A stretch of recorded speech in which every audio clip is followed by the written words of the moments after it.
إذا تحدثنا بالجغرافيا فبشار يسيطر على مساحة لا بأس بها من أرض سوريا، ولكن هناك أكثر من نصف الأرض السورية ليست بيد بشار بالجغرافيا. أما إذا تحدثنا بالسيطرة الفعلية بمعنى أن الدولة تحكم شعب، فبشار لا يسيطر إلا على القليل من أبناء الشعب السوري، حتى المناطق التي يحكمها تتمرد عليه هذه الأيام نتيجة الغلاء والأزمات الاقتصادية والأزمات الاجتماعية. بشكل عام الفصائل التي استمرت هي الفصائل نوعين: فصائل ذات المنهجية الحقيقية في نصرة الثورة السورية، أو بعض الفصائل المدعومة من الخارج.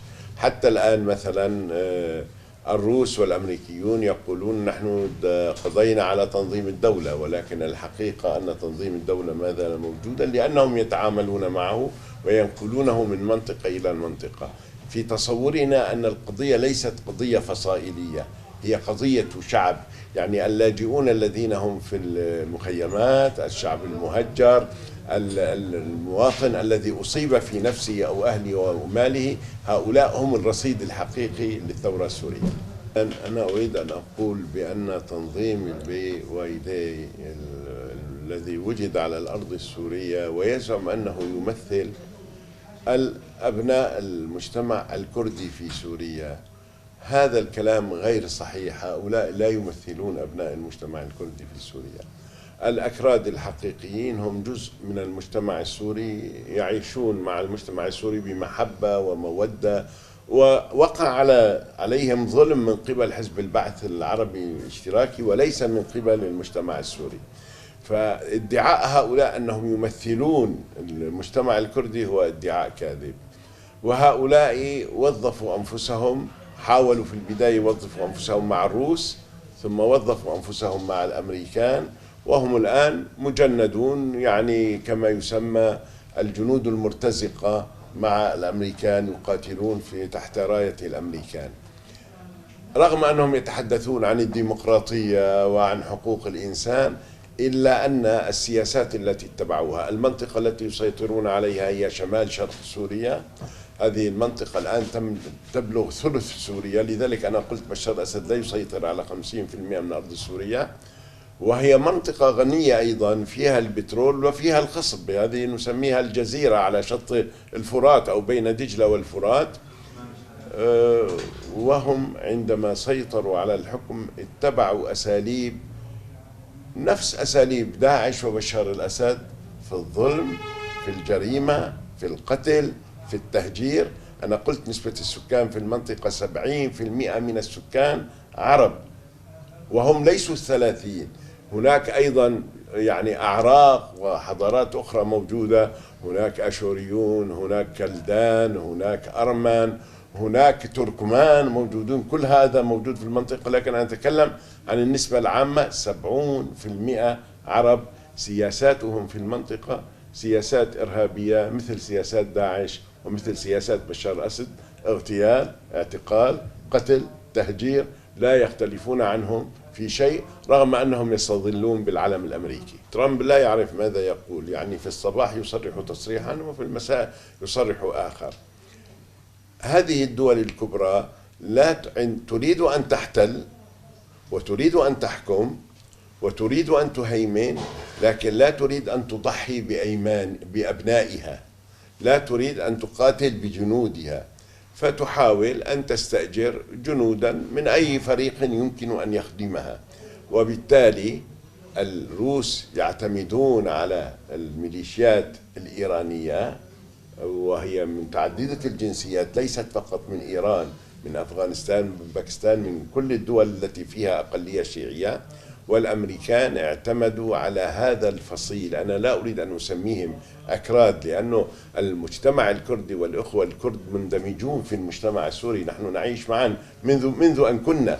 هؤلاء تحولوا إلى فئة من المرتزقة. الآن عندما أعلن الأمريكان أنهم يريدون الانسحاب من سوريا، ذهبوا إلى بشار الأسد. لو كانوا يريدون حرية حقيقية، لو كانوا يريدون حقوقا حقيقية، لما ذهبوا إلى بشار الأسد. أنا أريد أن أتحدث عن نقطة الحقيقة.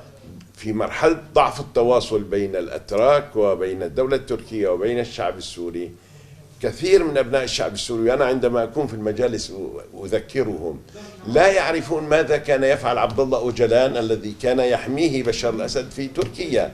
أنا أقول لهم بأن عبد الله أوجلان تسبب في مقتل عشرات الألوف من المجتمع التركي، من الأخوة الأتراك ومن كل تركيبة المجتمع التركي، من كل الأتراك.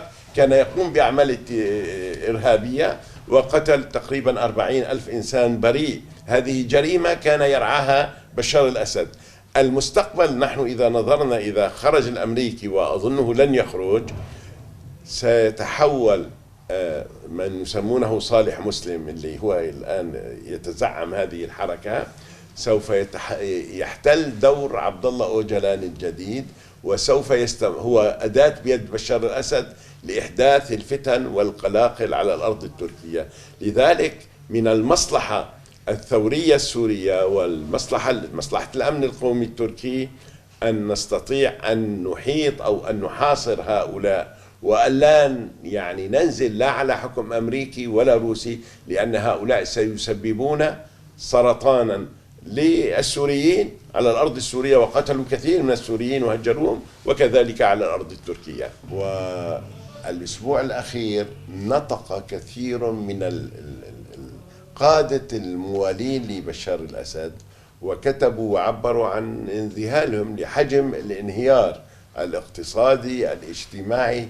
لم يبقى في سوريا، يعني البلد الذي دمر فيه كل شيء. نستطيع أن نقول بأن سوريا يتحدثون عن إعادة إعمار الحجارة، المباني.